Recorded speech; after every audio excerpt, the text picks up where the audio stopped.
Hey gang, it's me, Dr. Steve. Tucker absolutely torches the ruling class. Waiting till you see what he's got to say. And we've also got the latest on Fox losing billions since firing Tucker. And we're going to see how it's all just the beginning. And why Tucker Unleashed promises to be the ruling class's worst nightmare. The fallout from Fox News firing Tucker Carlson continues into its second day, and it's been absolutely dramatic, to say the least. The Fox News Corporation suffered a bloodbath yesterday. The corporation lost $1 billion in stock value after it was announced that Tucker had been fired. The drop was about as dramatic as it could get, and it underscored just how valuable Tucker was to Fox. He is now officially their $1 billion star that they blew up, and the company is suffering dramatically for it. Revolver News is reporting that there's been nothing less than a groundswell of support for a massive boycott against Fox News, with a number of pundits like Glenn Beck predicting that this is it. This is the end of Fox, or in his words, this is going to kill Fox. They're not coming back from this. Patriot viewers were willing to give Fox a second chance after they botched the 2020 election with their pathetically pandering decision desk.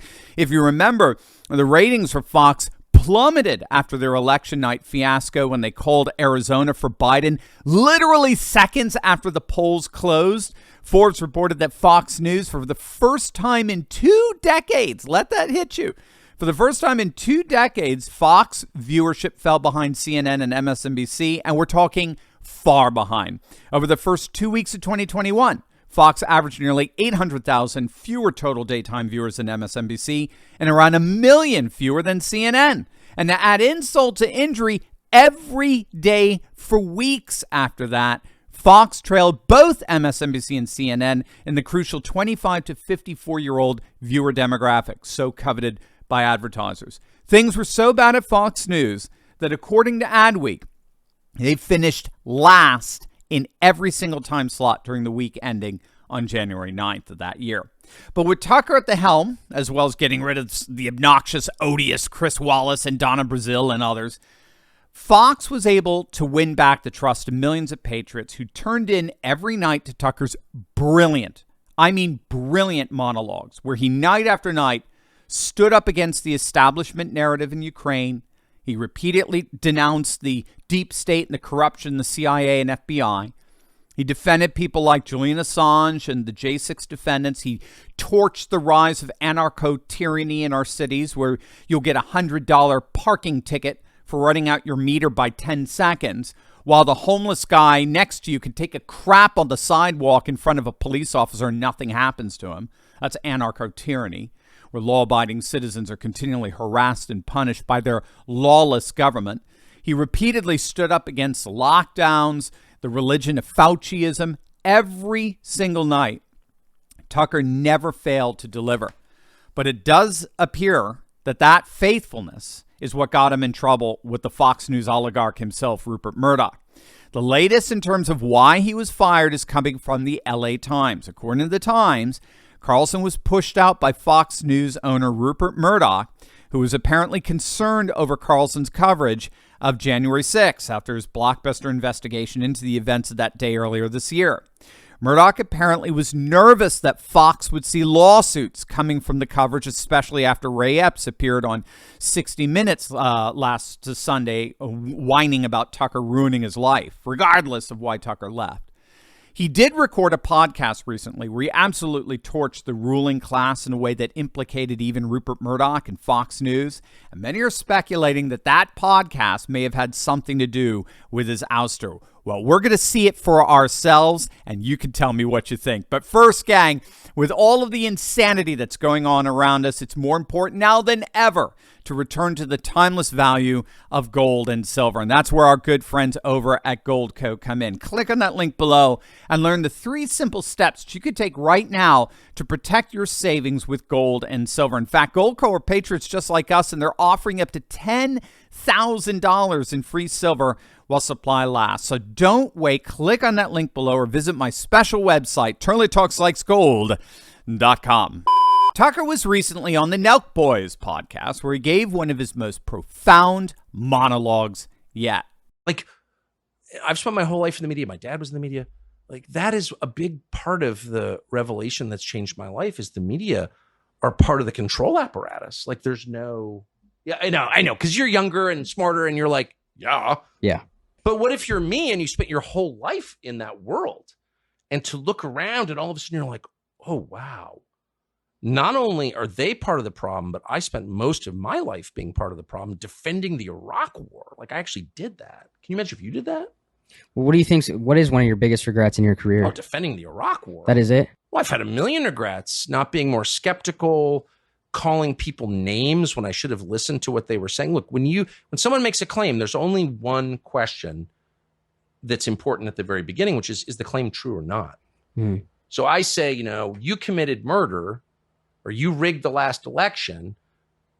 Before you attack me as a crazy person for saying that, maybe you should explain whether you did it or not. You know what I mean? Yeah. And for too long, I participated in the culture where I was like, anyone who thinks outside these pre-prescribed lanes is crazy, is a conspiracy theorist. And I just really regret that. I'm ashamed that I did that. And partly it was age, partly it was the world that I grew up in. So when you look at me and you're like, yeah, of course they're part of the means of control, I'm like, that's obvious to you because you're 28, but I just didn't see it at all.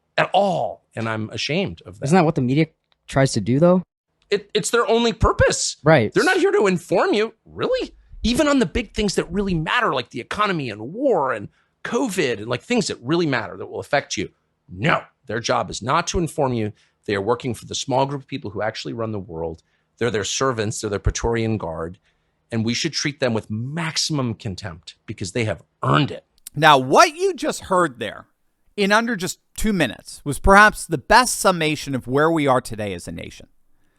Now, I don't know how many of you are familiar with a study that was published by Princeton University a few years back, but its conclusions were frankly chilling. The study concluded that the United States is indeed dominated by a rich and powerful elite that have amassed more money and power than ever before in the history of mankind. And the study found that this elite, made up of bureaucrats and billionaires, has demonstrably more influence over the direction of government policy than do average citizens. In fact, the study found that, get this, elections have virtually no impact whatsoever on public policy.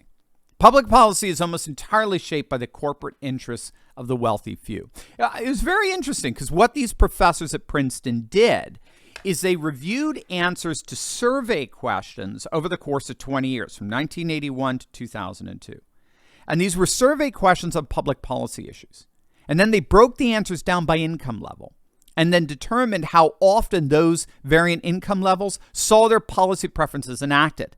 And what they found is that when people with middle to lower income, who represent a larger group of respondents, so democratically, they were the largest percentage of the respondents.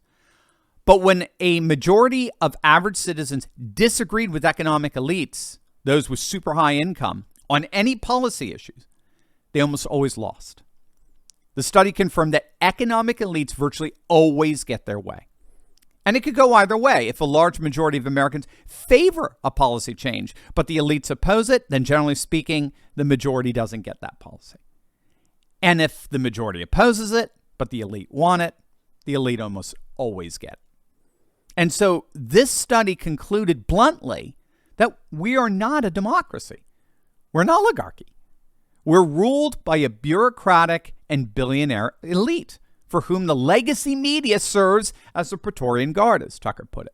And by implication, Fox News, for whatever good it's done, is part of that guard. It's by definition controlled opposition. But now Tucker's been freed from that guard. He's now ready to join the ranks of those of us in the parallel patriot economy, so that together we're going to storm the castle, and it's going to be absolutely epic. As always, make sure to smack that bell and subscribe button. You'll definitely want to check out my latest video on the video that George Soros and Hillary Clinton don't want you to see. You're going to absolutely love it. So make sure to click on that link, and I'll see you over there. God bless.